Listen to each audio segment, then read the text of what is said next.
bangun sekarang. Tunjukkan pada semua orang apa yang bisa dilakukan tangan pencuri di atas piano. Dasar pembohong sialan.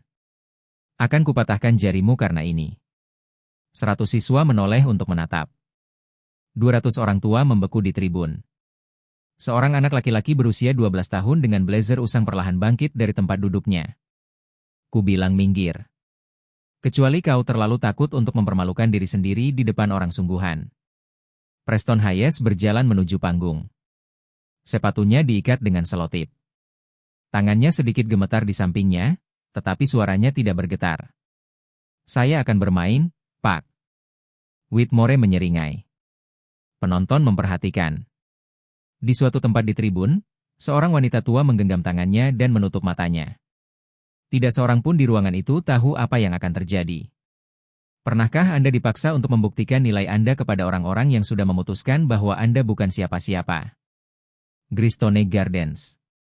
Begitulah mereka menyebut proyek perumahan di sisi timur Baltimore. Sekumpulan bangunan bata dengan cat yang mengelupas dan jendela yang berderak ketika angin bertiup terlalu kencang. Tempat di mana mimpi-mimpi mati dengan tenang tanpa upacara. Preston Hayes telah tinggal di sini sepanjang hidupnya. Berusia 12 tahun, bertubuh kecil untuk usianya. Anak yang sejak dini belajar untuk membuat dirinya tak terlihat, berjalan dekat dengan dinding, berbicara hanya jika diajak bicara, dan tidak pernah menarik perhatian. Apartemennya berada di lantai 4, tanpa lift. Tangga berbau apek dan sesuatu yang tajam yang Preston pelajari untuk tidak dipertanyakan. Apartemen 4C, 2 kamar tidur, tetapi Preston tidur di sofa lipat di ruang tamu. Dia menawarkan diri untuk tidur di sana ketika berusia 9 tahun setelah melihat lutut neneknya gemetar di tangga. Anak laki-laki yang sedang tumbuh butuh istirahat, protes Loretta Hayes. Nenek lebih membutuhkannya, jawab Preston. Itu adalah terakhir kalinya mereka membicarakannya. Loretta Hayes berusia 68 tahun. Tangannya adalah peta kehidupan yang keras. Buku-buku jarinya bengkak, jari-jarinya sedikit melengkung ke dalam karena puluhan tahun bekerja. Dia telah menjadi direktur paduan suara di Gereja Baptis Mount Zion selama 31 tahun. 31 tahun membentuk suara, membangun harmoni, mengubah minggu pagi menjadi sesuatu yang sakral. Kemudian radang sendi datang. Awalnya lambat, kekakuan di pagi hari, gerakan tangan yang kikuk, lalu lebih cepat, lebih menyakitkan, sampai jari-jarinya hampir tidak bisa menggenggam gagang pintu. Dia pensiun, bukan karena dia menginginkannya, tetapi karena tubuhnya tidak memberinya pilihan. Sekarang dia bekerja paruh waktu di tempat laundry 6 blok jauhnya, melipat pakaian orang lain, mengatur kehidupan orang lain, pulang dengan kaki bengkak, dan punggung yang sakit. Tapi dia tidak pernah mengeluh, sekalipun. Preston memperhatikannya. Dia memperhatikan ketika dia berpura-pura sudah makan agar ada lebih banyak makanan untuknya. Dia memperhatikan ketika dia menyelipkan pil tekanan darahnya kembali ke lemari. Dia memperhatikan tumpukan tagihan di meja dapur, setiap amplop adalah tindakan kekerasan kecil. Dia membawa hal-hal ini dalam diam, seperti sungai membawa batu. Ayah Preston adalah nama yang tidak pernah disebut. Terrell Hayes, dipenjara sejak Preston berusia 4 tahun, karena tuduhan narkoba yang membawa hukuman 15 tahun. Preston hanya memiliki 3 kenangan tentangnya, aroma parfumnya, suara tawanya, dan bayangan dirinya digiring pergi dengan borgol sementara Preston menyaksikan dari jendela. Ibunya berusaha untuk tetap tegar setelah itu. Diane Hayes bekerja 2 pekerjaan, membersihkan gedung perkantoran di malam hari, menyajikan makanan di restoran di siang hari, melakukan semuanya dengan benar. Tapi itu tidak cukup. Diabetes tipe 2, tanpa asuransi, melewatkan janji temu dokter karena tagihannya terlalu tinggi. Dia pingsan di tempat kerja ketika Preston berusia 6 tahun, meninggal sebelum ambulans tiba. Petugas sosial datang, berkas-berkas diajukan, dan Preston tinggal bersama satu-satunya keluarga yang tersisa. Loretta Hayes menjadi ibu, ayah, dan nenek sekaligus. Piano itu tiba ketika Preston berusia 7 tahun. Loretta menemukannya di obral barang bekas gereja, keyboard Casio dari tahun 1994, dengan 3 tuts di register atas hilang. Huruf D pada tombol demo sudah aus. Harganya $8. Tidak seberapa, kata Loretta sambil membawanya naik 4 tangga dengan tangan gemetar. Tapi ini cukup untuk sekarang. Preston menatapnya seolah-olah itu adalah pesawat ruang angkasa. Malam itu, Loretta duduk di sampingnya di sofa. Dia meletakkan jari-jari kecilnya di atas tuts. Musik adalah bahasa, katanya. Dan kau akan belajar berbicara bahasa itu. Dia mengajarinya seperti dia mengajari 3 generasi anggota paduan suara gereja. Sabar, gigih, tidak pernah menerima kurang dari yang terbaik. Preston belajar dengan cepat, lebih cepat dari yang dia duga, lebih cepat dari yang pernah dia lihat. Pada usia 8 tahun, dia bisa memainkan ulang melodi apapun setelah mendengarnya sekali. Nada sempurna, ingatan tanpa celah. Dia akan menyenandungkan himne dan jari-jarinya akan menemukan not-notnya sebelum dia menyelesaikan bait pertama. Pada usia 9 tahun, dia memainkan komposisi lengkap. Chopin, Beethoven, Mozart, semuanya dipelajari dari partitur musik yang dipinjam Loretta dari perpustakaan. Semuanya dipraktikkan pada keyboard yang rusak dengan 3 tuts yang hilang. Pada usia 10 tahun, Loretta tahu yang sebenarnya. Cucunya berbakat. Bukan bertalenta. Berbakat. Bakat yang hanya muncul sekali dalam satu generasi. Dia mencoba memasukkannya ke program musik remaja kota. Pendaftarannya gratis. Biayanya tidak. $400 per semester. Dia menghitungnya. Dia bisa membayar program itu atau dia bisa membayar perlengkapan sekolah dan mantel musim dingin Preston. Formulir pendaftaran masuk ke dalam laci. Laci itu tetap tertutup. Preston tidak pernah bertanya tentang itu, tetapi Loretta melihat brosur itu sekali. Matanya tertuju pada foto anak-anak yang duduk di piano sungguhan di studio sungguhan dengan guru sungguhan. Dia mengembalikannya tanpa sepatah kata pun. Sekolah adalah jenis keheningan yang berbeda. Sekolah dasar Carver terletak di pinggir lingkungan Preston, dibangun pada tahun 1960-an. Dinding bata yang telah melewati dekade yang lebih baik, gimnasium yang juga berfungsi sebagai kantin dan aula pertemuan. Guru-guru yang beragam, dari yang kelelahan hingga yang berdedikasi, atau di antara keduanya. Preston bergerak di dalamnya seperti hantu. Dia tidak punya banyak teman. Sulit berteman ketika kau hanya memakai 3 kemeja yang sama secara bergantian. Sulit bergaul ketika anak-anak lain tahu ayahmu di penjara, ibumu sudah meninggal, dan kau tinggal di apartemen kumuh. Preston memiliki berkas di kantor kepala sekolah. Berkas itu tebal. Masalah perilaku, tertulis di halaman pertama. Apa artinya? Preston menatap keluar jendela selama pelajaran. Dia bersenandung sendiri tanpa menyadarinya. Terkadang dia tidak langsung menanggapi ketika guru memanggil namanya, tenggelam dalam melodi yang hanya dia yang bisa dengar. Insiden di kantin tidak membantu. Saat itu hari Kamis. Nenek Preston melewatkan makan malam sebelumnya agar dia bisa makan. Dia tahu karena dia telah memeriksa tempat sampah dan tidak menemukan sisa makanan. Jadi ketika dia mengantar makan siang, dia mengambil roti tambahan. Seorang pengawas makan siang melihatnya, menyebutnya mencuri, dan memasukkannya ke dalam berkasnya. Kepala sekolah Whitmore memanggilnya ke kantornya sore itu. Kau tahu kemana anak laki-laki sepertimu berakhir, Preston? Preston tidak mengatakan apa-apa. Tempat yang sama di mana ayahmu berada di balik jeruji besi. Tangan Preston mengepal di pangkuannya, tetapi ia tetap tenang. Neneknya telah mengajarkannya hal itu. Jangan beri mereka kepuasan, katanya selalu. Jangan biarkan mereka melihatmu hancur. Ia tidak hancur. Tidak hari itu. Tidak pula dari 11 kali Whitmore memanggilnya ke kantor itu. Tetapi ia ingat. Setiap kata, setiap cemoohan, setiap kekejaman yang tampak biasa saja yang disamarkan sebagai kepedulian. Setiap pagi pukul 5.30 saat neneknya tidur, Preston duduk di depan keyboard Casio dengan headphone terpasang.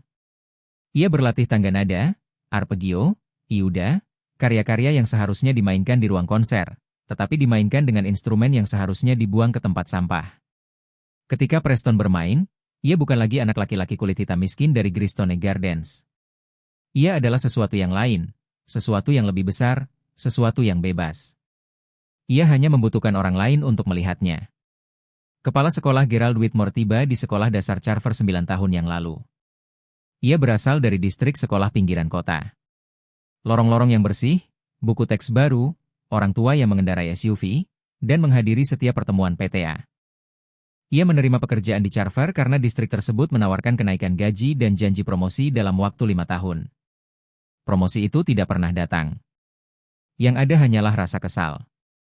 Whitmore berusia 54 tahun, tinggi, berbadan tegap, tipe pria yang memenuhi ruangan dan mengharapkan orang lain untuk minggir. Ia mengenakan setelan jas yang harganya lebih mahal daripada penghasilan Loretta Hayes dalam 2 minggu.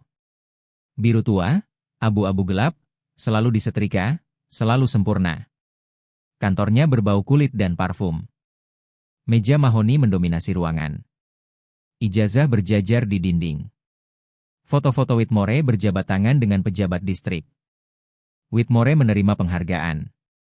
Whitmore berdiri di depan gedung-gedung dengan namanya tertera di plakat. Tidak ada foto siswa. Ia berjalan di lorong-lorong sekolah dasar Carver dengan tangan terlipat di belakang punggung, dagu terangkat, bahu tegak. Matanya menyapu para siswa seperti seorang peternak yang mengamati ternak, menilai, menghitung, memutuskan mana yang layak diinvestasikan. Sebagian besar tidak. Para guru dengan cepat belajar bagaimana bersikap di sekitarnya, menertawakan leluconnya, menyetujui penilaiannya, dan tidak pernah mempertanyakan keputusannya. Mereka yang menuruti perintah mendapati diri mereka dipindahkan ke posisi yang kurang diinginkan. Tugas di kantin, pengawasan bus, pengasingan perlahan bagi mereka yang menolak untuk tunduk.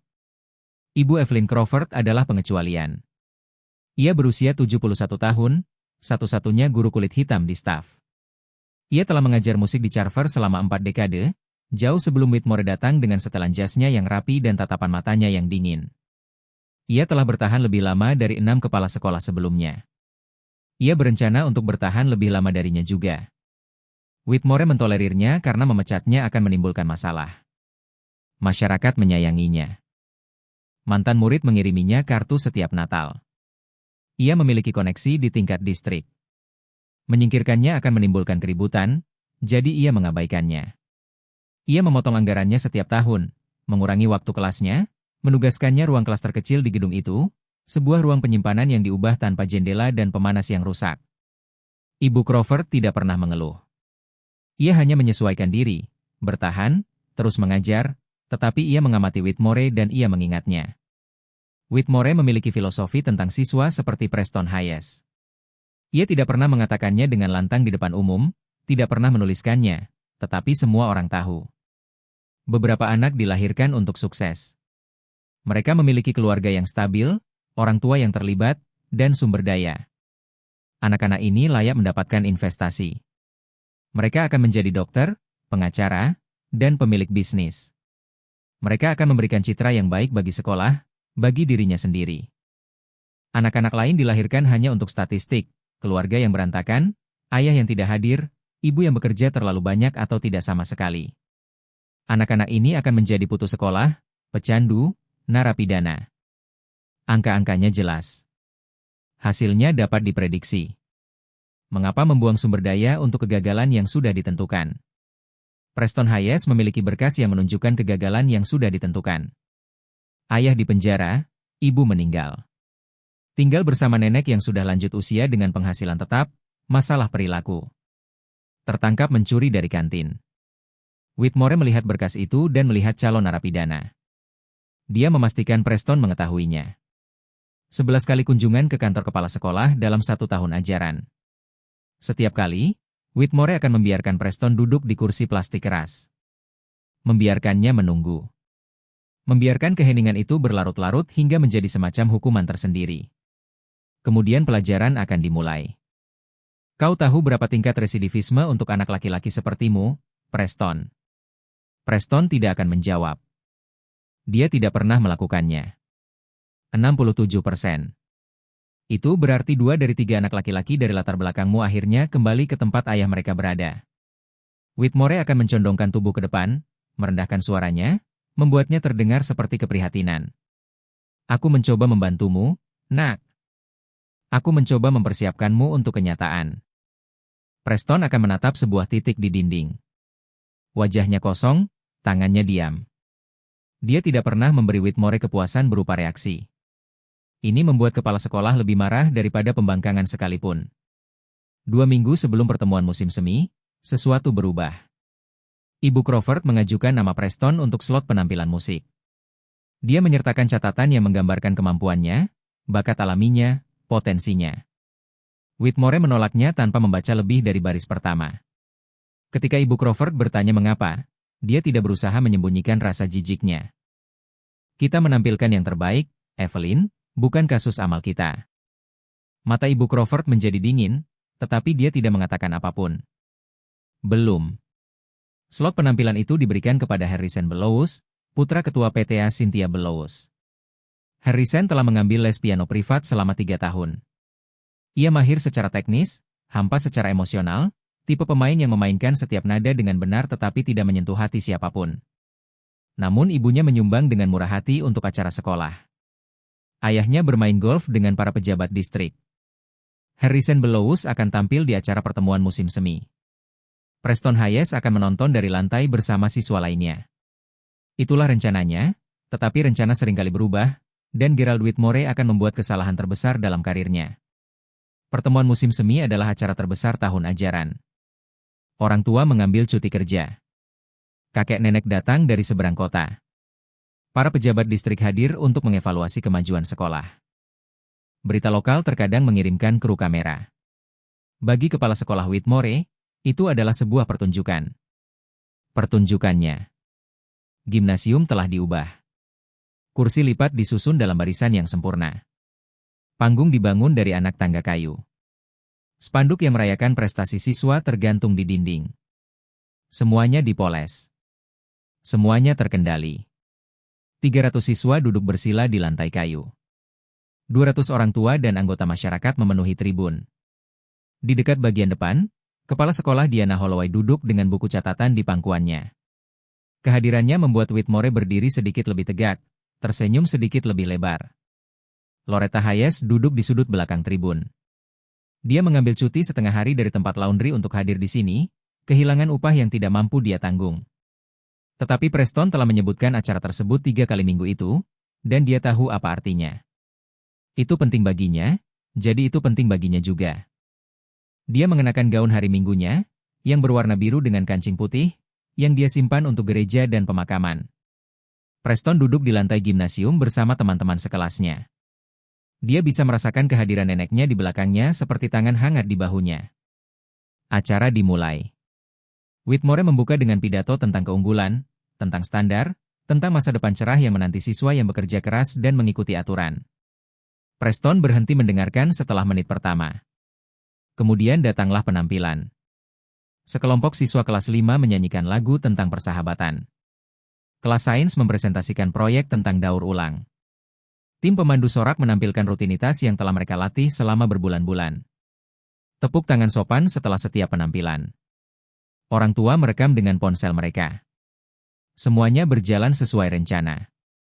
Kemudian Harrison Bellows naik ke panggung. Dia berjalan ke piano dengan percaya diri seperti seseorang yang tidak pernah ditolak. Celana kaki yang rapi, blazer yang pas, rambut disisir ke samping seperti seorang pengusaha kecil. Dia duduk di piano, menyesuaikan bangku, menempatkan jari-jarinya di tuts. Dia memainkan Fure L dengan teknik yang benar. Setiap nada tepat pada tempatnya, setiap tanda tempo diperhatikan dan benar-benar tanpa kehidupan. Musik itu mengalir di gimnasium seperti suara latar lift.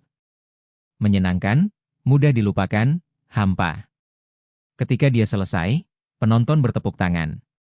Ibunya berdiri dari tempat duduknya di dekat depan, bertepuk tangan lebih keras dari siapapun. Whitmore tersenyum lebar. Kemudian sesuatu terjadi yang tidak ada dalam program. Sebuah kalkulator hilang dari meja guru 3 hari sebelumnya. Sebuah laporan anonim mengarah pada pencarian loker. Kalkulator itu ditemukan di loker Preston Hayes. Preston bersumpah dia tidak mengambilnya. Kunci lokernya rusak. Siapapun bisa membukanya. Tetapi tidak ada yang menyelidiki lebih lanjut. Tidak ada yang bertanya. Tuduhan itu sudah cukup. Whitmore melihat peluang, kesempatan untuk memberi contoh, pelajaran bagi seluruh sekolah. Dia mengambil mikrofon setelah tepuk tangan Harrison mereda.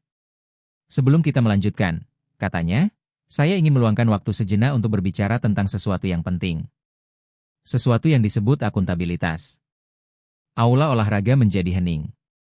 Kita memiliki seorang siswa di sini hari ini yang tertangkap mencuri dari seorang guru. Mencuri dari seseorang yang mendedikasikan hidupnya untuk membantu anak-anak meraih kesuksesan. Bisikan menyebar di antara kerumunan. Orang tua mencondongkan tubuh ke depan. Para siswa menjulurkan leher mereka. Alih-alih menyembunyikan situasi ini, Saya percaya kita harus menanganinya secara terbuka, di depan umum, karena itulah arti akuntabilitas. Dia berhenti sejenak. Biarkan keheningan menyelimuti. Preston Hayes, silakan berdiri. 300 kepala menoleh. Preston merasa darah mengalir dari wajahnya. Kakinya menolak untuk bergerak. Preston, jangan membuatku bertanya lagi. Dia berdiri perlahan. Blazer bekasnya tiba-tiba terasa seperti sorotan lampu. Whitmore tersenyum, senyum yang tanpa kehangatan di dalamnya. Sekarang, saya mendengar desas-desus bahwa Pak Hayes menganggap dirinya seorang musisi yang hebat. Ibu Crawford tampaknya berpikir dia memiliki semacam bakat khusus. Dia menunjuk ke arah piano tegak tua di dinding, yang digunakan untuk konser liburan, dan mengabaikan sisa tahun itu. Dua guru mendorongnya ke tengah panggung. Jadi, mari kita beri dia kesempatan untuk menunjukkan bakatnya di sini, sekarang juga, di depan semua orang. Penonton menahan napas. Loretta Hayes mencengkeram tepi kursi tribun. Buku-buku jarinya memutih. Ibu Crawford duduk membeku di barisan depan, matanya terbakar amarah yang tak bisa ia ungkapkan. Kepala sekolah Holloway mendongak dari buku catatannya, alisnya berkerut. Preston berdiri sendirian di tengah 300 wajah yang menatapnya. Lampu-lampu gimnasium terasa seperti lampu interogasi. Bisikan-bisikan terasa seperti pisau. Suara Whitmore memecah kebisingan. Nah, Preston, tunggu apa lagi? Dia menunjuk ke piano. Hibur kami. Preston tidak bisa merasakan kakinya. Gimnasium itu membentang di sekelilingnya seperti arena. 300 siswa, 200 orang tua, semuanya menonton. Semuanya menunggu dia gagal. Dia bisa mendengar detak jantungnya sendiri. Keras. Terlalu keras. Berdebar di telinganya seperti genderang yang tak bisa dia redam. Pikirannya berpacu. Mereka sudah mengira aku pencuri. Jika aku mengacaukan ini, nenek akan dipermalukan. Mungkin aku harus pergi saja. Tapi pergi kemana? Kebisikan-bisikan lain di lorong. Lebih banyak kunjungan ke kantor Whitmore. Lebih banyak tahun menjadi tak terlihat. Dia menatap piano itu. Piano itu tua, usang.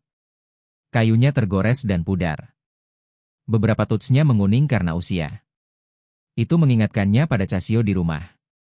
Rusak, terlupakan, diremehkan, sama seperti dirinya. Kerumunan menjadi gelisah. Seseorang di belakang batuk. Seorang siswa membisikkan sesuatu yang membuat orang lain terkekeh. Senyum Whitmore semakin lebar. Tangan Preston gemetar di sisi tubuhnya. Dadanya terasa sesak. Setiap instingnya menyuruhnya untuk lari, melarikan diri, menghilang seperti yang selalu dia lakukan. Lalu ia menemukan wajahnya. Loretta Hayes duduk di sudut belakang tribun, mengenakan gaun biru hari Minggu, tangannya terlipat di pangkuannya, matanya tertuju padanya. Ia tidak menangis. Ia tidak panik. Ia tenang, mantap, sama seperti saat ia mengajarinya tangga nada pertama. Sama seperti saat ia memeluknya setelah pemakaman ibunya. Ia mengangguk sekali saja, begitu kecil sehingga tidak ada orang lain yang melihatnya, dan Preston mengingatnya. Ia berusia 8 tahun, menangis di sofa karena anak-anak di sekolah memanggilnya bodoh. Neneknya duduk di sampingnya, jari-jarinya yang kaku karena radang sendi menyeka air matanya. Sayang, biarkan jari-jarimu yang berbicara. Jari-jari tidak berbohong. Tidak pernah. Tangannya berhenti gemetar. Suara bising di gimnasium memudar. Tatapan mata yang tajam menjadi kabur. Bisikan-bisikan menjadi sunyi. Preston berjalan menuju piano. Setiap langkah terasa seperti 1 mil, tetapi ia terus berjalan melewati barisan siswa, melewati guru-guru yang menyeringai, melewati tatapan puas Whitmore. Ia sampai di bangku, lalu duduk.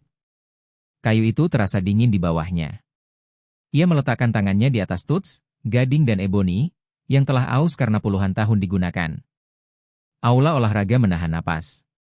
Preston menatap tuts, bukan Whitmore, bukan kerumunan, hanya tuts. Dan dengan tenang, begitu pelan sehingga hanya barisan pertama yang bisa mendengar, ia berbisik, "Ini untukmu, nenek." Kemudian ia mulai bermain, sebuah nada tunggal yang melayang ke aula olahraga seperti sebuah pertanyaan. Lembut, ragu-ragu, suara seorang anak laki-laki yang tidak yakin apakah ia pantas berada di sana. Jari-jari Preston melayang di atas tuts. Bahunya tegang. Napasnya dangkal. Piano itu terasa asing di bawah tangannya. Tutsnya lebih berat daripada Casio miliknya di rumah. Nada C tengah sedikit goyah. Dua tuts diregister atas macet saat ditekan. Sebuah instrumen yang rusak untuk momen yang rusak. Seseorang di belakang aula olahraga terkekeh. Suara tajam dan jelek yang memecah keheningan. Jari-jari Preston goyah. Ia memainkan beberapa nada lagi. Sederhana, hati-hati, menguji piano seperti perenang menguji air dingin.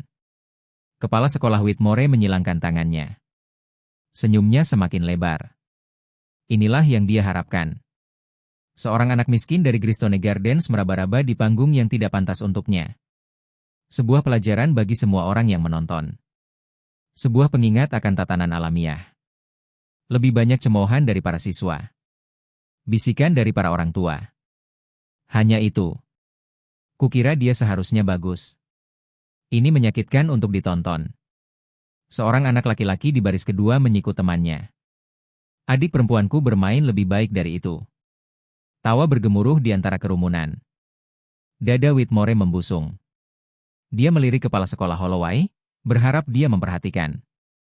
Inilah yang terjadi ketika Anda memberi kesempatan kepada anak-anak yang tidak pantas mendapatkannya. Inilah mengapa standar itu penting. Loretta Hayes menutup matanya. Bibirnya bergerak tanpa suara. Sebuah doa, sebuah harapan, keyakinan seorang nenek pada cucunya yang telah diabaikan dunia. Ibu Crawford mencengkeram lengan kursinya. Hatinya yang berusia 71 tahun terasa sakit melihat bocah di piano itu. Dia telah melihat bakatnya. Dia tahu apa yang ada di dalam dirinya. Tapi dia tidak bisa bermain untuknya. Dia tidak bisa menyelamatkannya. Dia harus menyelamatkan dirinya sendiri. Preston mendengar bisikan-bisikan itu, merasakan keraguan menekannya seperti beban fisik. Dadanya sesak, pandangannya kabur di bagian tepinya. Untuk sesaat, dia mempertimbangkan untuk berhenti, berdiri, pergi, menerima kekalahan yang diharapkan semua orang. Tawa kecil semakin keras. Whitmore melepaskan tangannya yang bersilang dan melangkah maju, siap untuk mengakhiri rasa malu ini dan melanjutkan program. Kemudian Preston menutup matanya, dan sesuatu berubah. Gimnasium menghilang. Wajah-wajah yang menatap lenyap. Bisikan-bisikan itu memudar menjadi ketiadaan. Hanya ada piano, hanya tuts-tutsnya, hanya musik yang menunggu untuk lahir. Preston teringat neneknya, tangannya yang bengkak yang masih melipat pakaian orang lain, makan malam yang dikorbankannya agar dia bisa makan, keyboard seharga $8 yang dibawanya menaiki 4 tangga dengan tangan gemetar. Ia teringat ibunya, senyum lelahnya setelah bekerja lembur, cara ibunya bersenandung sambil memasak, mengubah dapur kecil mereka menjadi ruang konser. Keheningan setelah ibunya pergi, kursi kosong di meja makan. Ia teringat setiap kali Whitmore memanggilnya ke kantor itu, setiap cemoohan, setiap ramalan kegagalan, setiap anak laki-laki sepertimu yang berakhir di balik jeruji besi. Setiap tatapan yang mengatakan bahwa ia bukan siapa-siapa dan akan selalu bukan siapa-siapa. Kemarahan itu muncul, bukan panas dan meledak-ledak, melainkan dingin dan jernih. Sungai es mengalir melalui pembuluh darahnya, api yang membakar tanpa asap.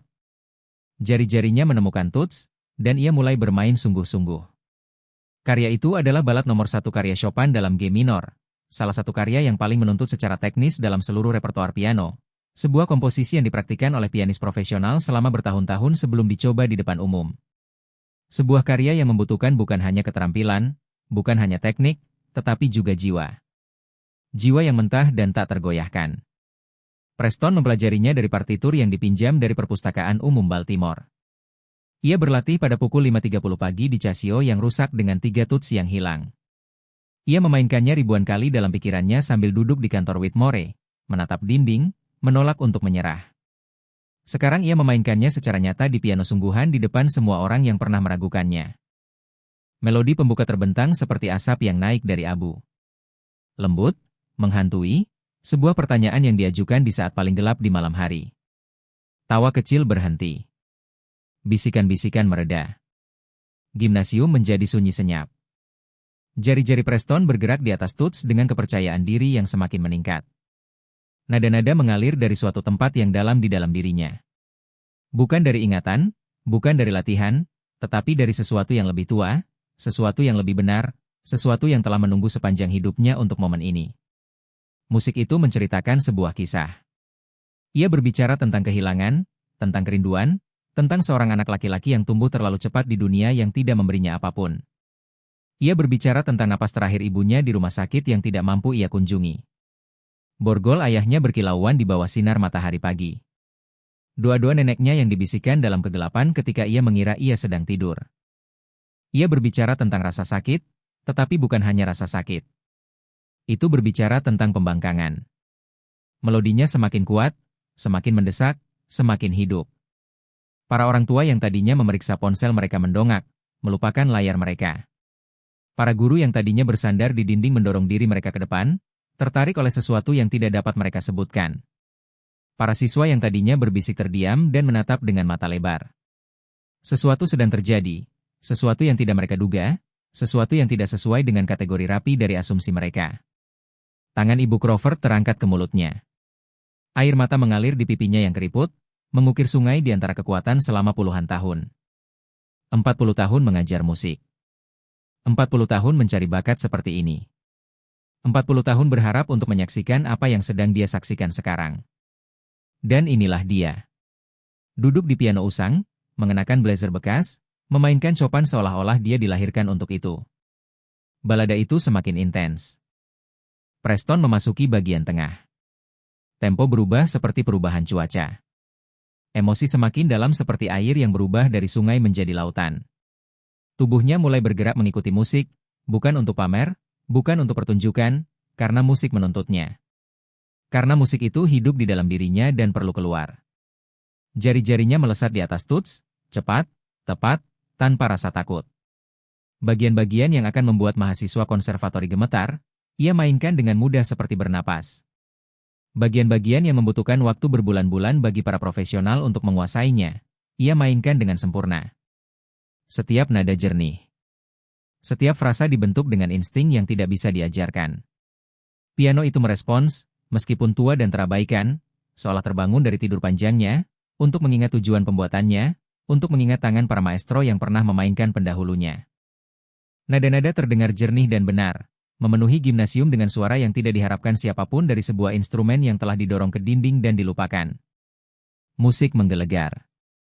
Kepala sekolah Diana Holloway melepas kacamatanya perlahan. Buku catatannya tergeletak begitu saja di pangkuannya. Matanya berkaca-kaca. Ia tidak berusaha menyembunyikannya. Dalam 30 tahun berkarier di bidang pendidikan, ia belum pernah menyaksikan hal seperti ini. Pelatih Dale Richards, yang tak pernah mengucapkan kata-kata baik kepada Preston, berdiri terpaku di dekat pintu keluar. Mulutnya ternganga, tangannya terkulai di samping tubuhnya. Ia telah melatih atlet selama 20 tahun, dan ia tahu bakat ketika melihatnya. Ini melampaui bakat. Cynthia Bellows, presiden PTA yang telah mendukung penampilan putranya yang biasa-biasa saja, duduk terpstunnet. Ia menatap Harrison. Harrison menatap Preston dengan sesuatu yang tampak seperti kekaguman, sesuatu yang tampak seperti pemahaman, sesuatu yang mengatakan bahwa ia tahu ia baru saja menyaksikan perbedaan antara latihan dan bakat. Dan kepala sekolah Whitmore, senyumnya hilang. Ia berdiri di sisi panggung, tangan masih bersilang, tetapi wajahnya telah berubah. Kepuasan telah lenyap seperti air dari bejana yang retak. Di tempatnya ada sesuatu yang lain. Kebingungan, ketidakpercayaan, kesadaran yang perlahan merayap bahwa ia telah membuat kesalahan besar, bahwa ia telah meremehkan sesuatu yang tidak dapat ia kendalikan, bahwa anak laki-laki yang ia coba permalukan justru mempermalukannya. Preston tidak melihat semua itu. Matanya terpejam. Dunianya menyempit menjadi 88 tuts di bawah jari-jarinya, musik yang mengalir di pembuluh darahnya, dan kebenaran yang akhirnya ia ungkapkan. Lagu, The Bed, mencapai bagian klimaksnya. Arpeggio yang mengalir deras seperti air terjun. Akord yang menggelegar menghantam seperti badai di atas gunung. Bagian-bagian yang menuntut segalanya dari sang pemain mengalir dari jari-jarinya tanpa ragu.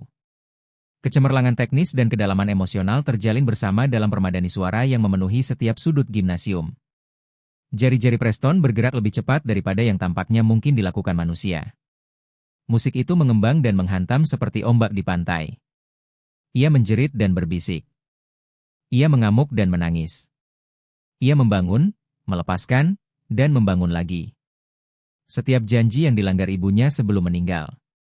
Setiap kali neneknya pura-pura tidak memperhatikannya, ia melewatkan makan. Setiap kali seseorang memandanginya dan hanya melihat kesalahan ayahnya. Setiap kali Whitmore menyebutnya sebagai statistik masa depan. Setiap kali dunia mengatakan kepadanya bahwa dia bukan siapa-siapa, dia menuangkan semuanya ke dalam tuts. Dan tuts-tuts itu mengubahnya menjadi sesuatu yang sangat indah. Gimnasium itu bukan lagi gimnasium. Lampu neon tampak meredup menjadi cahaya lilin. Lantai kayu yang berderit berubah menjadi lantai marmer. Kursi lipat menjadi kursi beludru di aula konser yang megah. 500 orang duduk di hadapan sesuatu yang langka. Sesuatu yang hanya muncul sekali dalam satu generasi. Sesuatu yang telah coba dikubur oleh kemiskinan, prasangka, dan pengabaian sistemik, tetapi tidak dapat dibunuh. Kejeniusan. Kejeniusan yang murni, tak terbantahkan, dan bersinar. Pemungutan suara mendekati tahap akhir. Tempo melambat seperti detak jantung yang menemukan kedamaian. Akord yang menggelegar memberi jalan kepada sesuatu yang lebih lembut, lebih halus, sebuah melodi yang menyentuh dengan keindahan yang mengerikan. Preston memainkan bagian-bagian terakhir, setiap nada disengaja seperti napas terakhir, setiap frasa adalah perpisahan dengan anak laki-laki yang dulu.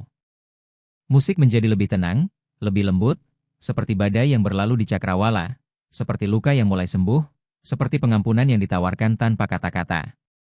Dia memainkan akor terakhir, tangannya terangkat dari tuts, dan kemudian ada keheningan. Keheningan yang lengkap, mutlak, dan tanpa napas. Bukan keheningan karena bosan, bukan keheningan karena tidak tertarik, melainkan keheningan 500 orang yang lupa cara bernapas. 1 detik berlalu. 2 detik, 3 detik, 4. Keheningan itu membentang seperti keabadian, seperti saat sebelum fajar menyingsing, seperti jarak antara kilat dan guntur. Kemudian Loretta Hayes berdiri. Dia tidak bertepuk tangan. Dia tidak bersorak. Dia hanya bangkit dari tempat duduknya di sudut belakang tribun. Air mata mengalir di wajahnya dan meletakkan tangannya yang gemetar di dadanya. 1 orang bertepuk tangan, lalu yang lain, lalu 10, lalu 50, lalu 100, lalu seluruh gimnasium meledak. Orang tua melompat berdiri. Guru-guru menyeka air mata mereka. Siswa yang 5 menit lalu tertawa bergegas bangkit dari lantai, meneriakkan namanya. Preston. Preston. Preston. Tepuk tangan itu memekakan telinga, menggelegar. Gelombang suara yang mengguncang dinding dan menggetarkan jendela dan menenggelamkan setiap tawa kecil yang datang sebelumnya. Nyonya Crawford terisak-isak, wajahnya tertutup tangan, tubuhnya gemetar karena gembira. Kepala sekolah Holloway berdiri bertepuk tangan, buku catatannya terlupakan di lantai, air mata mengalir deras di pipinya. Harrison Bellows bertepuk tangan lebih keras dari siapapun. Kekaguman yang tulus mengubah wajah mudanya. Pelatih Richards menyeka matanya dengan punggung tangannya, tidak lagi berpura-pura itu keringat. Dan Preston, 12 tahun, blazer bekas, sepatu yang disatukan dengan selotip dan doa. Dia duduk di piano dengan mata masih tertutup. Untuk sesaat, dia tidak bergerak. Tepuk tangan menyelimutinya seperti air hangat setelah bertahun-tahun kedinginan, seperti sinar matahari setelah musim dingin yang panjang. Seperti pelukan yang telah dia tunggu sepanjang hidupnya. Kemudian perlahan dia membuka matanya dan untuk pertama kalinya selama yang dia ingat, Preston Hayes tersenyum. Tepuk tangan itu tak kunjung reda. Berkumandang di seluruh gimnasium seperti gelombang. Setiap kali tampak memudar, seseorang yang baru berdiri dan tepuk tangan itu kembali menggema. Orang tua yang belum pernah bertemu Preston Hayes meneriakkan namanya. Para siswa yang beberapa menit lalu mengejeknya berteriak hingga suara mereka serak. Preston duduk di piano dengan perasaan terpukul. Tangannya masih bertumpu pada tut seolah melepaskannya akan mematahkan mantra itu. Kemudian sebuah suara memecah kebisingan. Itulah anak laki-laki yang mereka sebut pencuri. Seorang ayah di bagian tengah berdiri dengan ponselnya masih merekam. Orang tua lain menjawab cukup keras sehingga semua orang bisa mendengarnya. Itulah anak laki-laki yang mereka sembunyikan. Energi berubah. Tepuk tangan berubah menjadi sesuatu yang lain, sesuatu yang lebih tajam.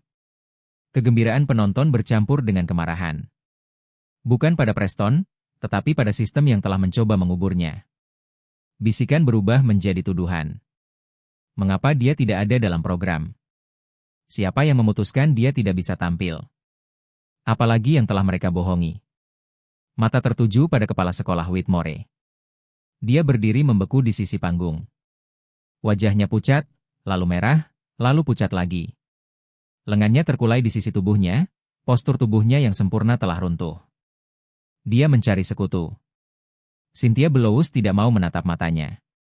Dia menatap pangkuannya, pipinya memerah karena malu. Pelatih Richards telah menjauh, menjaga jarak antara dirinya dan kepala sekolah. Para guru yang tadinya tertawa mendengar leluconnya tiba-tiba merasa langit-langit sangat menarik. Gerald Whitmore berdiri sendirian.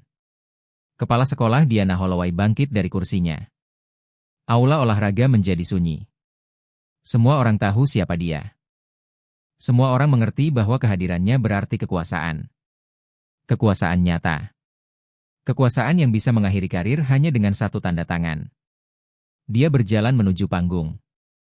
Tumit sepatunya berbunyi di lantai kayu. Setiap langkahnya bergema dalam keheningan. Dia tidak memandang Whitmore, sama sekali tidak menyapanya. Dia langsung berjalan ke arah Preston. Bocah itu mendongak menatapnya, masih duduk di bangku piano. Matanya lebar, ragu-ragu. Dia belum pernah berbicara dengan seseorang sepenting ini dalam hidupnya. Kepala sekolah Holloway mengulurkan tangannya. Anak muda. Preston ragu-ragu. Lalu dia menerimanya. Genggamannya kuat, hangat. Saya pernah menghadiri konser di Kennedy Center, katanya, suaranya terdengar di seluruh aula olahraga yang sunyi.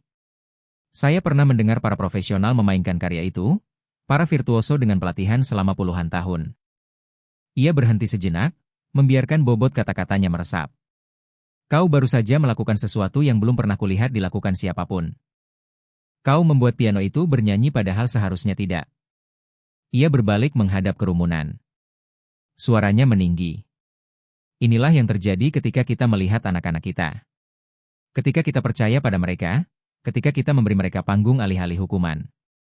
Kerumunan kembali bergemuruh, lebih keras dari sebelumnya, merasa dibenarkan. Nyonya Evelyn Crawford berjalan menuju panggung.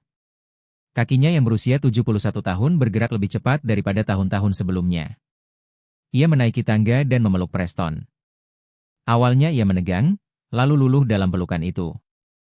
Aku sudah memberitahu mereka, bisiknya di telinga Preston. Aku sudah memberitahu mereka siapa dirimu. Preston memeluknya lebih erat. Kemudian ia melepaskan pelukannya, merapikan blazer bekasnya, memandang ke arah kerumunan, dan untuk pertama kalinya, ia menatap kepala sekolah Whitmore, pria yang pernah menyebutnya sebagai calon tahanan, pria yang telah membuatnya duduk di kursi plastik itu 11 kali, pria yang telah menyeretnya ke panggung ini untuk dipermalukan. Preston tidak berteriak, tidak menuduh, tidak meninggikan suara. Dia hanya berkata, saya tidak mencuri kalkulator itu, Pak. Aula olahraga menjadi hening. Preston menatap Whitmore. Tapi bahkan jika saya melakukannya, dia berhenti sejenak, membiarkan momen itu berlalu. Piano itu tahu kebenarannya. Kerumunan meledak. Bukan hanya tepuk tangan kali ini. Sorak-sorai, teriakan, hentakan kaki, pelepasan semua yang telah mereka tahan. Keadilan. Bukan dari ruang sidang, bukan dari kebijakan, tetapi dari seorang anak laki-laki berusia 12 tahun yang menolak untuk dibungkam. Kepala sekolah Whitmore berbalik dan berjalan meninggalkan panggung. Tidak ada yang mencoba menghentikannya. Bahkan tidak ada yang menyadari kepergiannya. Aula olahraga perlahan kosong. Para orang tua berlama-lama, berharap dapat berjabat tangan dengan Preston. Para siswa mengerumuninya, mengajukan pertanyaan yang tidak dia ketahui jawabannya. Guru-guru yang telah mengabaikannya selama bertahun-tahun tiba-tiba ingin berfoto dengannya. Preston berdiri di tengah-tengah semuanya, kewalahan dan tidak yakin. Kemudian dia merasakan sebuah tangan di bahunya. Loretta Hayes turun dari tribun. Gaun birunya kusut karena mencengkeram kursi. Matanya merah karena menangis, tetapi wajahnya bersinar dengan sesuatu yang belum pernah dilihat Preston sebelumnya. Kebanggaan. Kebanggaan yang tanpa filter, tanpa rasa malu.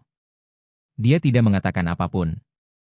Dia hanya menarik Preston ke dalam pelukannya dan memeluknya seolah takkan pernah melepaskannya. Kau berhasil, sayang, bisiknya. Kau membiarkan jari-jarimu berbicara. Preston membenamkan wajahnya di bahu ibunya. Untuk sesaat, dia bukan seorang anak ajaib, bukan simbol, Hanya seorang anak laki-laki yang dipeluk oleh wanita yang telah memberikan segalanya untuknya. Kerumunan memberi mereka ruang. Bahkan orang asing pun mengerti bahwa momen ini sakral. Setelah pertemuan, kepala sekolah Holloway meminta untuk berbicara dengan Loretta dan Preston secara pribadi. Mereka duduk di ruang kelas yang kosong. 3 kursi plastik disusun melingkar. Lampu neon berdesis di atas kepala. Rasanya aneh berada di gedung sekolah untuk sesuatu selain masalah. Holloway mencondongkan tubuh ke depan, tangannya terkatup. Nyonya Hayes, saya perlu Anda memahami sesuatu. Apa yang dilakukan cucu Anda hari ini sungguh luar biasa. Bukan hanya penampilannya, tetapi juga keberanian yang dibutuhkan untuk duduk di piano itu setelah apa yang dilakukan kepala sekolah Whitmore kepadanya. Loretta mengangguk perlahan. Kewaspadaannya masih tinggi. Dia telah lama belajar untuk tidak mempercayai institusi. Saya akan meluncurkan penyelidikan, lanjut Holloway, terhadap tuduhan pencurian, terhadap catatan disiplin kepala sekolah Whitmore, terhadap bagaimana sekolah ini memperlakukan siswa seperti Preston. Ia berhenti sejenak. Ini tidak akan disapu di bawah karpet. Mata Loretta berkaca-kaca, bukan karena sedih, melainkan lega, karena akhirnya didengar. Investigasi berjalan cepat. Dalam seminggu, kebenaran terungkap. Rekaman keamanan dari lorong menunjukkan siswa lain membuka loker Preston. Kalkulator itu telah diletakkan di sana. Sebuah lelucon, kata anak laki-laki itu. Lagi pula semua orang selalu mengolok-olok Preston. Anak laki-laki itu mendapat skorsing. Orang tuanya meminta maaf secara terbuka. Kepala sekolah Gerald Whitmore diberhentikan sementara sambil menunggu tinjauan penuh atas masa jabatannya. Distrik memeriksa catatan disiplinnya. Polanya sangat memberatkan. Siswa kulit hitam dan coklat diskors 3 kali lebih banyak daripada siswa kulit putih. Program anak berbakat dipenuhi anak-anak dari donatur kaya. Keluhan dikubur. Kekhawatiran diabaikan. Whitmore tidak pernah kembali ke sekolah dasar Charver. 3 bulan kemudian, ia mengundurkan diri dari dunia pendidikan sepenuhnya. Terakhir kali ada yang mendengar kabar, ia mengelola fasilitas penyimpanan di Delaware. Tidak ada ruang kelas, tidak ada mikrofon, tidak ada listrik. Namanya menjadi kisah peringatan dalam sesi pelatihan distrik, pengingat tentang apa yang terjadi ketika otoritas berubah menjadi kekejaman. Tetapi cerita itu tidak berakhir dengan kejatuhan Whitmore. Berlanjut dengan kebangkitan Preston. 2 minggu setelah pertemuan itu, sebuah surat tiba di Greystone Gardens. Surat itu ditujukan kepada Preston Hayes. Alamat pengirimnya adalah Baltimore School for the Arts.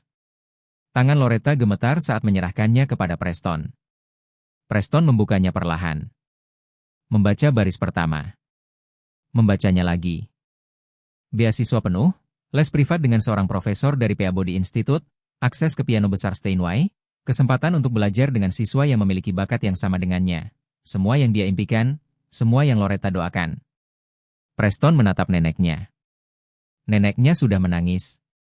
Kita berhasil, nenek, katanya. Neneknya menggelengkan kepala. Tidak, nak, kamu yang berhasil.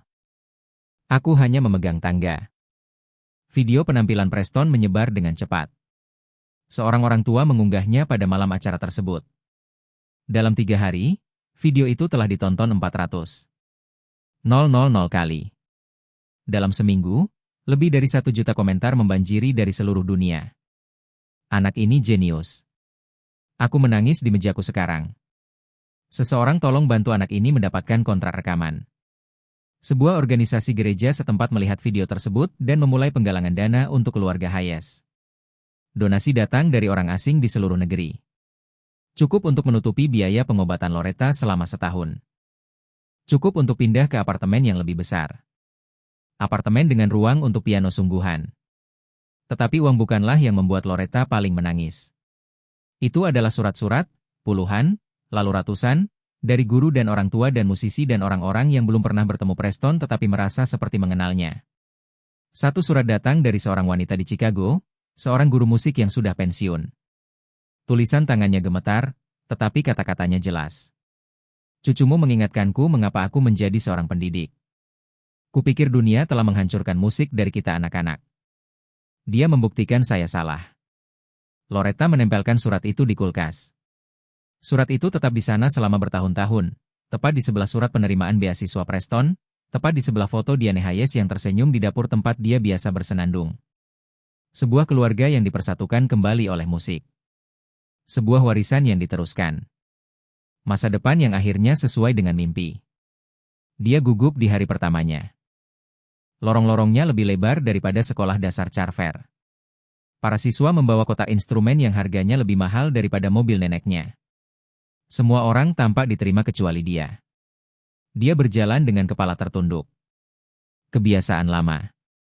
Kemudian seorang gadis seusianya menghentikannya di koridor. "Kamu Preston Hayes, kan? Anak dari video itu." Dia mengangguk, mempersiapkan diri untuk apapun yang akan terjadi selanjutnya. Gadis itu menyeringai. "Mainkan sesuatu untuk kami saat makan siang. Kami ingin mendengar apa yang membuat semua orang heboh." Untuk pertama kalinya di sekolah baru, Preston tersenyum. Dia tidak lagi tak terlihat. Ibu Evelyn Crawford pensiun di akhir tahun ajaran itu. 40 tahun mengajar, 40 tahun berjuang untuk siswa yang ingin dilupakan oleh sistem. Tapi sebelum dia di sebelah kiri, ia menghadiri konser terakhir. Resital publik pertama Preston di Peabody Institute. Ia memainkan balat nomor 1 karya Chopin dalam G minor. Karya yang sama, jiwa yang sama, tetapi kali ini di piano besar Steinway. Kali ini di aula konser dengan kursi beludru dan akustik yang sempurna. Kali ini untuk penonton yang datang untuk merayakannya, bukan untuk mempermalukannya. Tepuk tangan meriah berlangsung selama 3 menit. Nyonya Crawford duduk di barisan depan, matanya terpejam, tangannya terlipat di pangkuannya, air mata mengalir di wajahnya. 40 tahun mencari momen ini. Itu sepadan dengan setiap harinya. Ada orang-orang di dunia ini yang akan memandangmu dan hanya melihat apa yang mereka harapkan untuk dilihat. Mereka akan melihat alamatmu, sepatumu, sejarah keluargamu, dan mereka akan memutuskan siapa dirimu sebelum kau mengucapkan sepatah kata pun. Mereka akan memberimu panggung yang dibangun untuk rasa malu. Mereka akan memberimu instrumen yang rusak dan mengharapkan musik yang rusak. Tetapi inilah yang tidak mereka mengerti. Bakat tidak meminta izin. Martabat tidak membutuhkan persetujuan. Dan kebenaran tentang siapa dirimu akan selalu menemukan jalan keluarnya. Preston Hayes berusia 12 tahun ketika ia duduk di depan piano yang tidak pantas untuknya dan memainkan sesuatu yang mengubah pikiran semua orang di ruangan itu. Ia tidak melakukannya untuk membuktikan mereka salah. Ia melakukannya karena musik itu sudah ada di dalam dirinya, menunggu. Dan ketika ia melepaskannya, tidak ada senyum sinis di dunia yang bisa bertahan. Jadi, inilah pertanyaan saya untuk Anda. Lagu apa yang selama ini Anda terlalu takut untuk mainkan? Bakat apa yang selama ini Anda sembunyikan karena seseorang mengatakan bahwa Anda tidak layak didengar? Mungkin sudah saatnya Anda menemukan piano Anda. Mungkin sudah saatnya membiarkan jari-jari Anda berbicara. Jika cerita ini menyentuh hati Anda, berlanggananlah. Bagikan dengan seseorang yang perlu mendengarnya hari ini karena minggu depan akan ada cerita lain. Orang lain yang dunia coba bungkam. Kebenaran lain yang menolak untuk tetap terkubur. Dan Anda tidak ingin melewatkannya. Seorang kepala sekolah menjebak seorang anak berusia 12 tahun di atas panggung yang mempermalukannya. 4 menit kemudian, karir kepala sekolah itu berakhir. Tetapi bagian yang membuat hati saya hancur, apa yang harus dilalui seorang kepala sekolah hanya untuk mencapai piano. Dengan lebih banyak berpikir, harta benda berarti tidak ada potensi. Berpikir bahwa keluarga yang berantakan berarti masa depan yang hancur. Berpikir bahwa dia bisa mempermalukan presiden agar menerima posisinya di bawah. Tapi inilah yang tidak dia mengerti.